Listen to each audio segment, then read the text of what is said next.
Hello दोस्तों, हमारे YouTube channel पर आप सभी का बहुत बहुत स्वागत है। अभी आपने जो दिवाली के पटाखे फूटते देखे वो एक्चुअल में दिवाली के पटाखे नहीं थे, वो थी इजराइल का आयरन डोम सिस्टम। ये अभी आपको पता होगा कि इजराइल और फिलिस्तीन के बीच में संघर्ष चल रहा है, विवाद चल रहा है। तो उसी में जब फिलिस्तीन ने अपने रॉकेट से इजराइल पर हमला किया तो ये इजराइल का डोम सिस्टम था जिसने उन रॉकेट को हवा में ही तबाह कर दिया। तो ये आयरन डोम सिस्टम क्या होता है, इजराइल और फिलिस्तीन का विवाद किस बात को लेकर चल रहा है और हमास क्या है, ऐसे ही बहुत से इंपॉर्टेंट क्वेश्चंस हैं जो आगे आने वाले एग्जाम में पूछे जा सकते हैं क्योंकि ये करंट में अभी बहुत चल रहा है। तो इन सबको आज हम इस वीडियो में डिस्कस करेंगे। ऐसी ही वीडियो के लिए हमारे इस YouTube चैनल को आप सब्सक्राइब कीजिए और इस वीडियो को लाइक कीजिए। वीडियो को शुरू करते हैं पहले क्वेश्चन के साथ।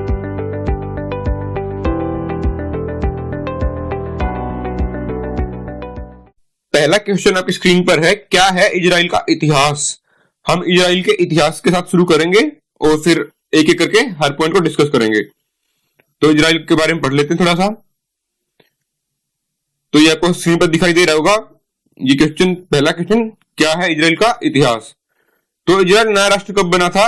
14 मई 1948 को। 14 मई 1948 को इजराइल एक नया देश बना।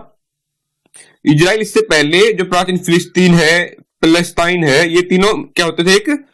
तीनों एक ही देश होते थे। इजराइल, फिलिस्तीन और पैलेस्टाइन, ये तीनों एक ही देश थे। 1948 से पहले फिलिस्तीन ब्रिटेन के औपनिवेशिक प्रशासन के अंतर्गत एक मैंडेटेड क्षेत्र था। 1948 में जब इजराइल बना उससे पहले जो पूरा फिलिस्तीन था वो ब्रिटेन के अंडर था, औपनिवेशिक। जैसे हमारा भारत ब्रिटेन राज करता था भारत पर, वैसे ही फिलिस्तीन पर ब्रिटेन राज करता था। और 48 में जब उन्होंने आजाद किया तो इजराइल देश बना दिया और फिलिस्तीन ये अलग अलग देश बना दिए। तो यहाँ पे इमेज दिखाई दे रही है इजराइल की, ये इजराइल की मस्जिद है, अल बक्सा मस्जिद।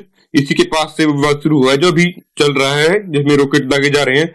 3000 से ज्यादा रॉकेट दागे जा चुके हैं अभी तक। आगे नेक्स्ट हमारे ये कुछ इंपोर्टेंट पॉइंट्स हैं, इस सारे मतलब शुरुआत एकदम पूरा इतिहास पढ़ लेते हैं इस पूरे विवाद का।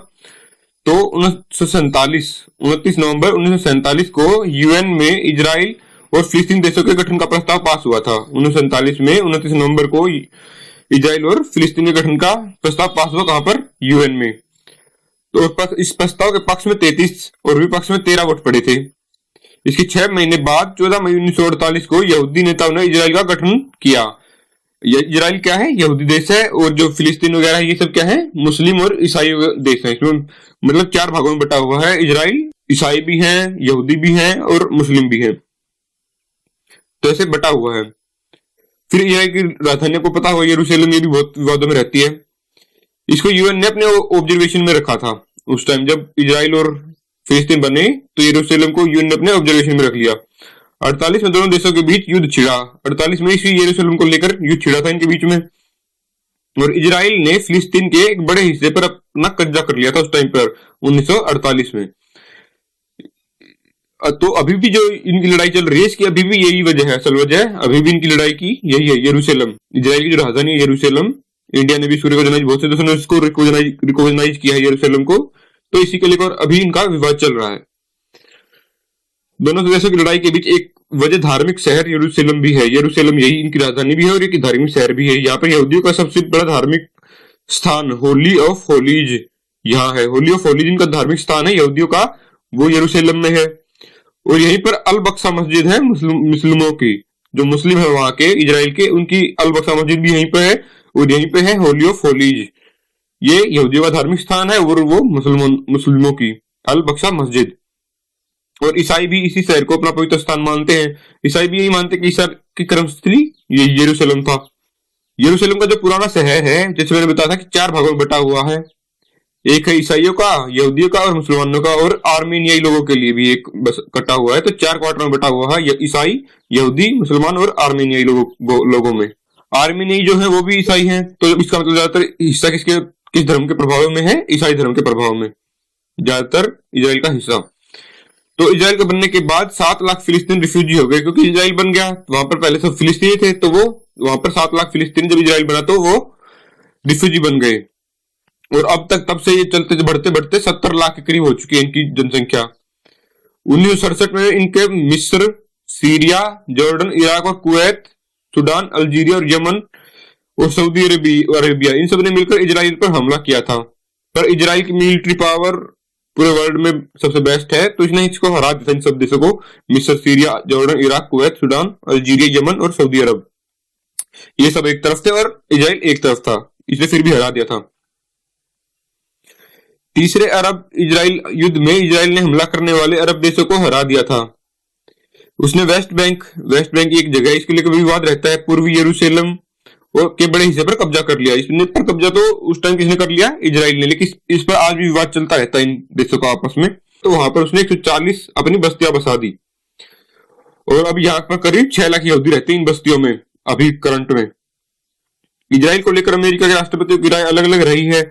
1981 में रोनाल्ड रीगन थे, उन्होंने इजराइल बस्तियों को अवैध माना था। 1981 में अमेरिका के राष्ट्रपति थे रोनाल्ड रीगन, उन्होंने जो इजराइल की बस्ती है उनको अवैध माना था। 2016 में ओबामा ने इजराइल के खिलाफ यूएन में लाए प्रस्ताव को वीटो करने से इनकार कर दिया था। तो कहीं ना कहीं ओबामा ने इसका सपोर्ट किया था, इजराइल का वीटो करने से मना कर दिया था। अमेरिका के जो भी पूर्व राष्ट्रपति थे डोनाल्ड ट्रंप, वो भी इजराइल के समर्थक रहे हैं। उन्होंने उनके प्रयासों से अरब और इजराइल के, यूएई और इजराइल के बीच में 2020 में समझौता भी हुआ। अब ये बातचीत करने लगे हैं।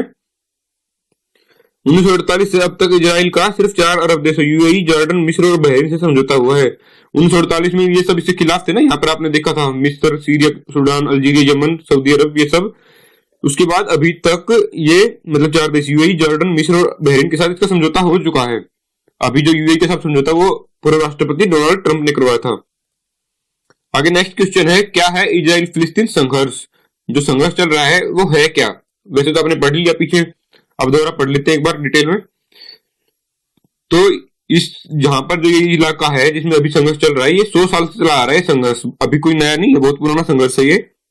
जो वेस्ट बैंक अभी पीछे आपने पढ़ा, वेस्ट बैंक गाजा पट्टी है, इस पर फिलिस्तीन का अधिकार है, और गोलन हाइट्स, ये इलाके हैं जिनको लेकर विवाद रहता है। फिलिस्तीन इन इलाकों समेत पूर्वी यरूशलेम का दावा जताता है। जो फिलिस्तीन है वो पूर्वी यरूशलेम, वेस्ट बैंक, गाजा पट्टी और गोलन हाइट्स पर अपना अधिकार जताता है, जबकि इजराइल जो है वो यरूशलेम को अपना दावा छोड़ने के लिए तैयार नहीं है। इस बात को लेकर विवाद इनका 100 सालों से चला आ रहा है, बहुत पुराना विवाद है इनका। ये आप यहाँ पर पिक्चर में देखिए, जब 1948 से पहले 1947 में जब ब्रिटेन राज करता था तो क्या था, पूरा ये फलस्तीन होता था, ये पूरा 100%, इस साइड इजिप्ट, इस साइड जॉर्डन होता था। फिर क्या हुआ 1947 में जब यूएन ने इनको अलग अलग किया तो ये सारा इजराइल बन गया। ये जो व्हाइट व्हाइट आपको दिखाई दे रहा है ये इजराइल, ये फिलिस्तीन बचा, और ये है गाजा पट्टी, ये गाजा पट्टी, इस पे भी फिलिस्तीन का अधिकार है। फिर 1948 से 67 तक कैसे इसका मैप बदलता जा रहा है, ये सारा इस पर कब्जा कर लिया इजराइल ने, सिर्फ ये गाजा पट्टी बची और ये बचा फिलिस्तीन, इतना सा। अब ये देखिए अब कितना बड़ा हो गया 2011 में आके, सिर्फ 12% एरिया बचा है फिलिस्तीन के पास। ये जो यहाँ पर ये हाइट्स है, इनको कहते हैं क्या कहते हैं इनको, वेस्ट बैंक, और ये गाजा पट्टी, सिर्फ ये बचे हैं फिलिस्तीन के पास, गाजा पट्टी और वेस्ट बैंक। तो इनको लेकर भी अभी विवाद चल रहा है, यहीं से अभी फायरिंग हो रही है। यहाँ पर यरूशलेम है, यहाँ पे बीच में, एक बार दोबारा दिखाता हूँ साफ करके, यहाँ पर यरूशलेम इनकी राजधानी। तो यहाँ से गाजा पट्टी से वो लोग फायर कर रहे हैं यरूशलेम पर, यरूशलेम से फायर हो रहा है वापिस वहां पर। तो ऐसे रॉकेट फायर हो रहे हैं यहाँ पर अभी 2-3 दिन से, जिसकी वीडियो आपने देखी अभी पीछे। आगे चलते हैं नेक्स्ट क्वेश्चन की तरफ। नेक्स्ट क्वेश्चन है, अभी संघर्ष जो चल रहा है उसकी क्या वजह, जो अभी नया संघर्ष शुरू हुआ है एकदम से, तो उसकी क्या वजह हो रही, तो उसकी आप पढ़ लीजिए डिटेल में। अभी रमजान का महीना जब शुरू हुआ तो यरूशलेम में इजरायली पुलिस और फिलिस्तीनियों के बीच में हल्की फुल्की झड़पें शुरू हो गई थी। जब रमजान का महीना आया तो मुस्लिम वहां पर अपनी पूजा करते थे यरूशलेम में, तो वहां पर उनके बीच में और जो इजराइल पुलिस है उनके बीच में झड़पें शुरू हो गई थी। इसी बीच इजराइल ने पूर्वी यरूशलेम के शेख जरा से फिलिस्तीनी परिवार को हटाने का काम शुरू कर दिया। और इसी बीच में इजराइल ने क्या किया, जो पूर्वी यरूशलेम है जहां पर बहुत सारे फिलिस्तीन रहते हैं उनको हटाने का काम शुरू कर दिया। इसके विरोध में यरूशलेम की मस्जिद अल बक्सा में रमजान के आखिरी जुम्मे पर हिंसक प्रदर्शन हुए। तो ये बताया था मस्जिद अल बक्सा, जो पहले आपको ने फोटो भी देखा था इसका, वहीं से जो रमजान के आखिरी जुम्मे की वो थी नमाज, उसके बाद प्रदर्शन शुरू हुए, हिंसक प्रदर्शन थे। इसके बाद से हमास हमास के बारे में भी आगे पढ़ेंगे। हमास इजराइल की आतंकी संगठन मानता है, इसने रॉकेट दागने शुरू कर दिए और जंग जैसे हालत पैदा हो गई। जब ये हिंसक प्रदर्शन हुए और पुलिस ने वापस इनको खदेड़ना शुरू किया तो हमास ने इजराइल के ऊपर रॉकेट दागने शुरू कर दिए और उससे जंग जैसे हालात पैदा हो गए। आगे चलते, फिलिस्तीन में इसके लिए दो चरमपंथी संगठन इजराइल के निशाने पर रहते हैं।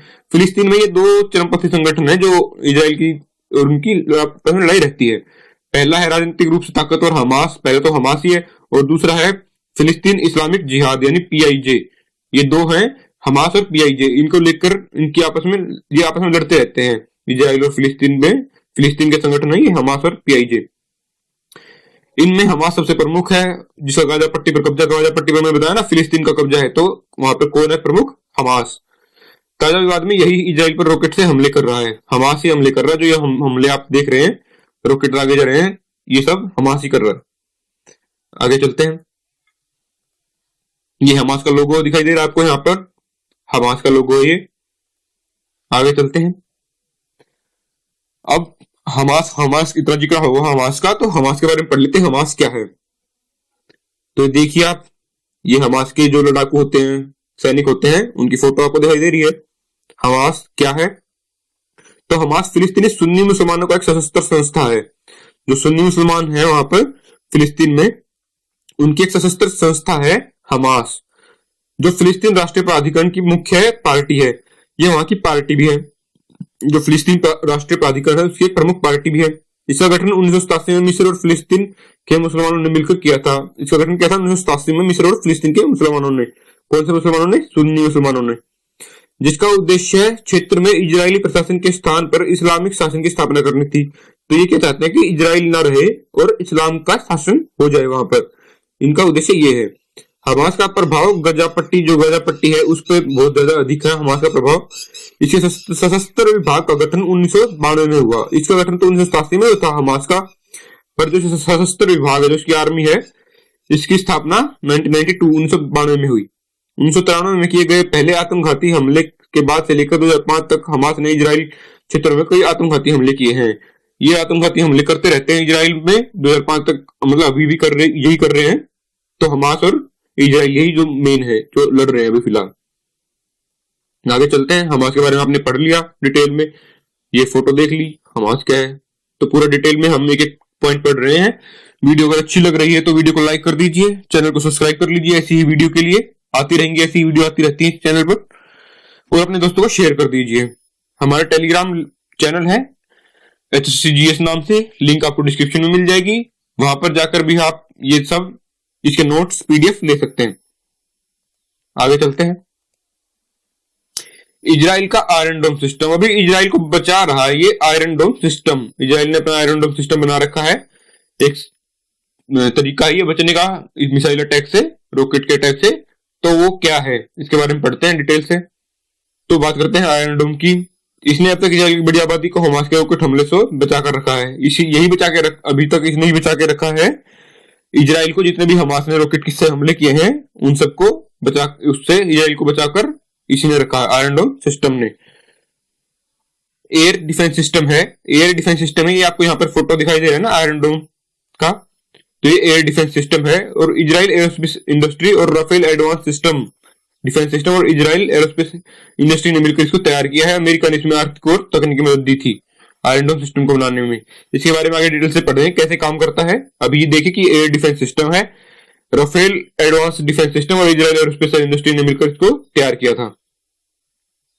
सबसे पहले आयरन डोम 2011 में एक्टिवेट किया गया था। इजराइल ने 2011 में एक्टिवेट किया था। गाजा से आने वाले शॉर्ट रेंज, जो शॉर्ट रेंज के रॉकेट्स होते हैं उनको जमीन पर गिरने से पहले ही हवा में तबाह करना इसका मकसद था। यही करता है ये, जो रॉकेट जितने भी आते हैं उनको हवा में तबाह कर देता है। आयरन डोम का एक और हिस्सा मीडियम और लॉन्ग रेंज वाली मिसाइलों के लिए भी है। मतलब ज्यादा काम ये शॉर्ट रेंज पर करता है, पर मीडियम और जो लॉन्ग रेंज की मिसाइलें आते हैं उनके लिए भी इसमें एक हिस्सा होता है। यानी एक फाइटर प्लेन से दागी जाने वाली मिसाइलें और ड्रोन्स को भी निशाना बनाने की काबिलियत रखता है ये। मतलब हवा में कुछ किसी भी तरह का कोई अटैक होता है हवा से, तो उसको ये आयरन डोम सिस्टम फेल कर सकता है। आयरन डोम रडार सिस्टम पर काम करता है, रडार पर काम करता है। ये रडार देखता है कि क्या इजराइल की तरफ आ रहे किसी रॉकेट से खतरा है। रडार है वो पूरे इजराइल के ऊपर नजर रखते हैं कि क्या जो तरफ कोई भी रॉकेट आ रहा है उससे कोई हमें खतरा है वो वहां की एयर स्पेस में से कुछ भी गुजरता है तो उस पर नजर रखते हैं।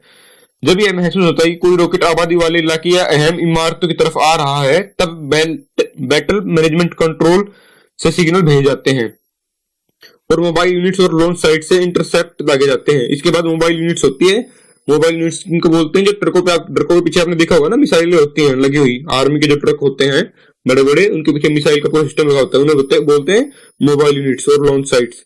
तो उनसे इंटरसेप्टर दागे जाते हैं हवा में। फिर इंटरसेप्टर असल में वर्टिकल मिसाइल होते हैं। इंटरसेप्टर क्या होती है? ये भी मिसाइलें होती हैं जो वर्टिकल, जो सीधी ऊपर जाती हैं, हवा में उड़ती हैं। ये आसमान में दुश्मन के रॉकेट से पास जाकर फट जाती हैं। ये क्या करती है? जैसे ही रॉकेट से पास जाएंगी, जो दुश्मन का रॉकेट आ रहा है उसके पास जाएगी, खुद फट जाएंगी, और फिर जब ये फटेंगी तो इसके साथ में जो रॉकेट फट जाएगा जो आ रहा था आगे से। इससे रॉकेट आसमान में ही तबाह हो जाते हैं और उनका सिर्फ मलबा जमीन पर गिरता है। तो इस तरह से पूरी तरीके से फेल कर देती हैं उस रॉकेट को। तो ये नेक्स्ट स्लाइड आ गई आपकी, इसमें आप देखिए एक एक करके। सबसे पहले एक होती है रडार यूनिट। ये है पूरा उसका जो आयरन डोम था, उसको पूरा एक एक करके स्टेप बाय स्टेप समझा रखा कैसे काम करता है। सबसे पहले एक रडार यूनिट होती है। ये क्या करती है? डिटेक्ट करती है, ये कि कोई रॉकेट आ रहा है तो उसको डिटेक्ट करती है रडार यूनिट। इसने डिटेक्ट कर लिया, यहाँ पर आपको दिखाई दे रहा होगा। आगे फिर क्या होता है? जो रडार यूनिट है ये कि किस स्पीड, किस डायरेक्शन से आ रहा है, कितनी दूर है, 42 मीटर दिखा रखा है, 40 डिग्री नॉर्थ से आ रहा है, तो किस डायरेक्शन से आ रहा है, ये सब किसको भेजती है? कंट्रोल सेंटर को। ये सब डिटेल ये भेजती है रडार यूनिट पता करने के बाद। इसके बाद आगे देखिए, फिर जो कंट्रोल सेंटर है वो पता करता है कि ये रॉकेट गिरेगा कहां पर, किसी रिहायशी इलाके में गिरेगा, किसी महत्वपूर्ण बिल्डिंग पर गिरेगा। ये सब पता करके ये जो वहां पर ये होते हैं मिसाइल लॉन्चर्स, उनको संदेश भेजते हैं कि फायर करो। फायर का संदेश भेज दिया तो यहां से एक मिसाइल फायर होकर उसके पास चली गई जो रॉकेट आ रहा था उसकी तरफ, और वहां पर जाकर ये खुद फट जाती है और फटकर उस रॉकेट को भी तबाह कर देती है। तो ये था पूरा आयरन डोम सिस्टम और इजराइल फिलिस्तीन विवाद। आपको ये वीडियो कैसे लगी कमेंट में बताइए। इस वीडियो को लाइक कीजिएगा, अपने दोस्तों को शेयर कीजिएगा, इस चैनल को सब्सक्राइब कीजिए। Thank you.